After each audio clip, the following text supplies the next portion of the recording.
This is Democracy Now!, the Quarantine Report. I'm Amy Goodman with Juan Gonzalez. President-elect Joe Biden promised to reverse Trump's most restrictive immigration policies during his 2020 campaign. But since he was elected, Biden has not included immigration among his top 4 priorities: the pandemic, economic recovery, racial equity, and climate change. Well, on Tuesday, hundreds of immigrant activists and their allies caravaned through Biden's home city of Wilmington, Delaware, where they demanded he issue a moratorium on deportations and advance a path to citizenship for undocumented people within his first 100 days in office. This is Yatsiri Tovar and with Make the Road Action.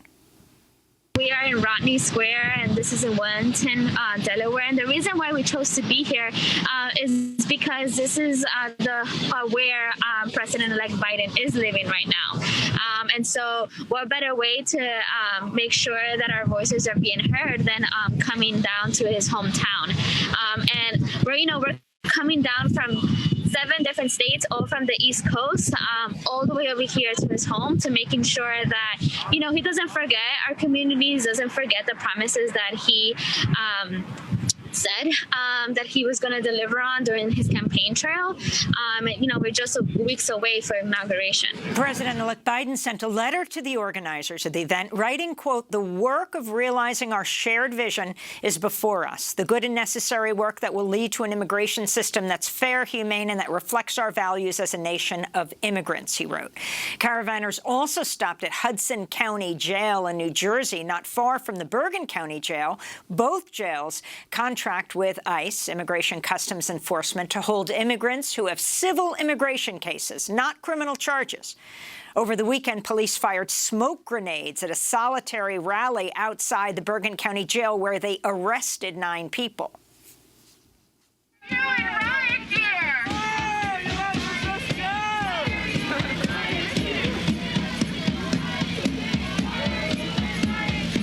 Tuesday, the Archdiocese of Newark signed onto a statement calling for, quote, "the immediate release of the men on hunger strike and of all people at the Bergen County Jail to protect their health and well-being." This comes as more than half of ICE's immigration detention jails are currently reporting coronavirus outbreaks.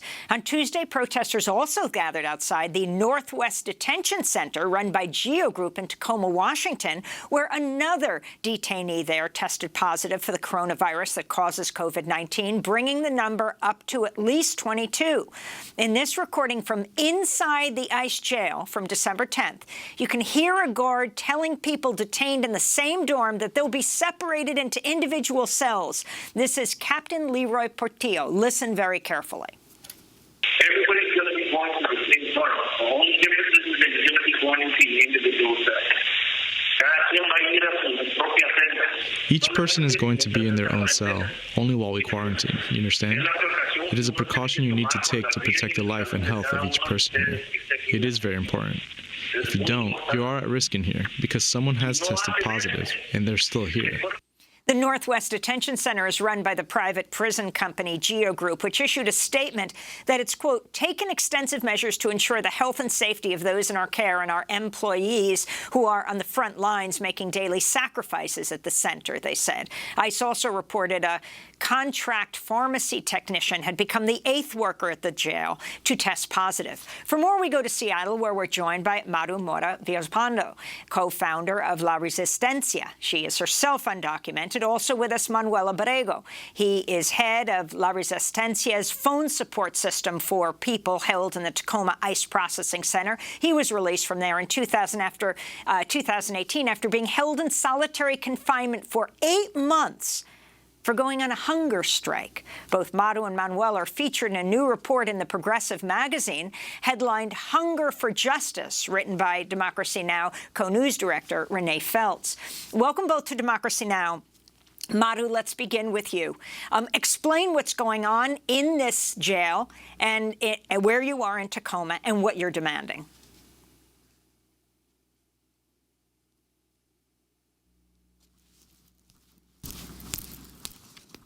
Has seen a spread of the virus of coronavirus.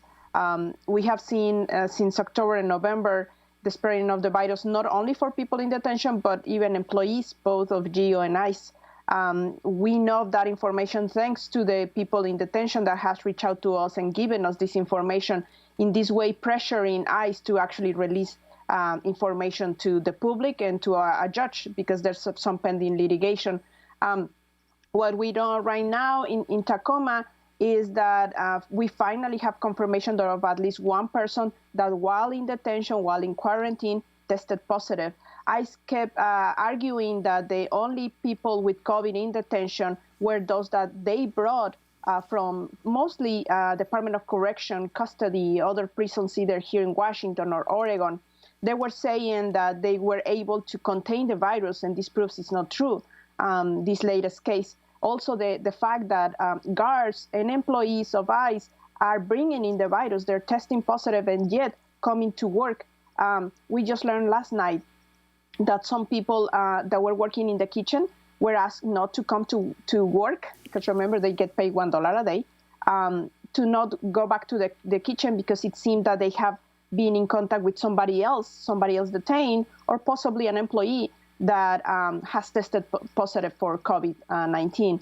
And, since the beginning of the pandemic, we've seen this constant organizing and resistance from people in detention, staging hunger strikes. I believe this is the 5th or 6th hunger strike. I actually lost count. But what we know since last night is that at least 5 people have now joined a hunger strike. One of them has now today reached 13 days of hunger strike.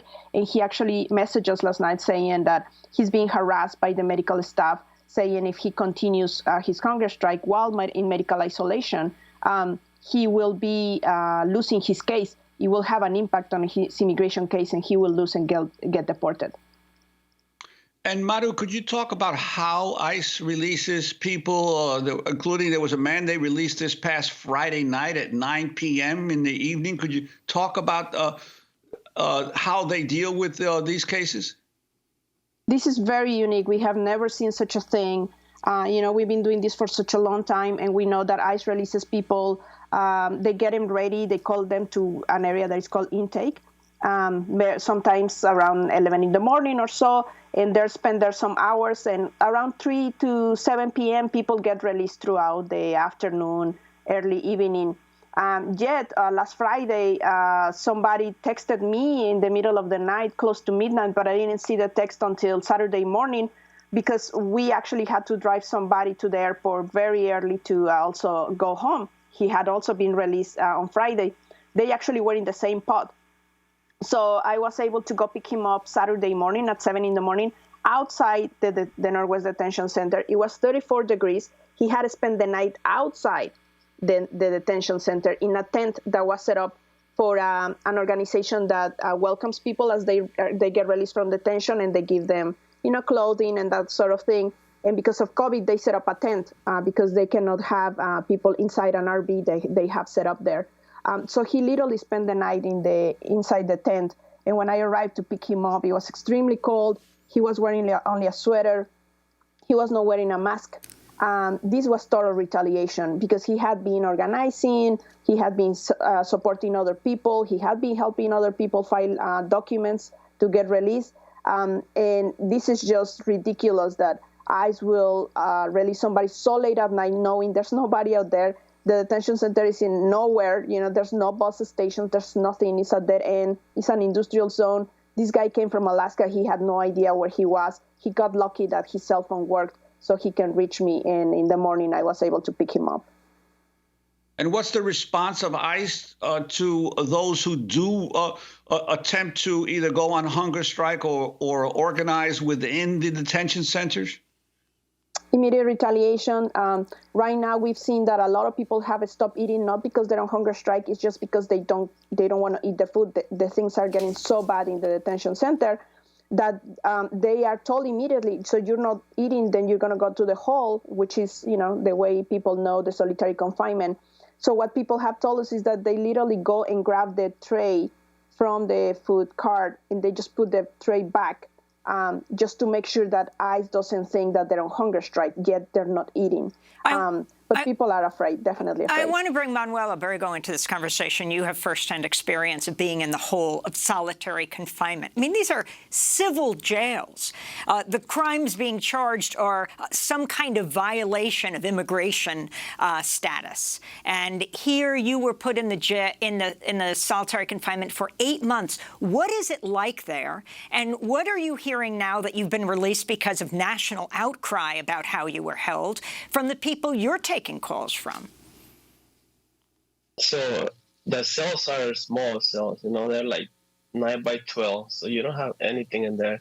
It's just you and yourself, They don't let you use the phone anytime you want to. They don't let you come out yourself.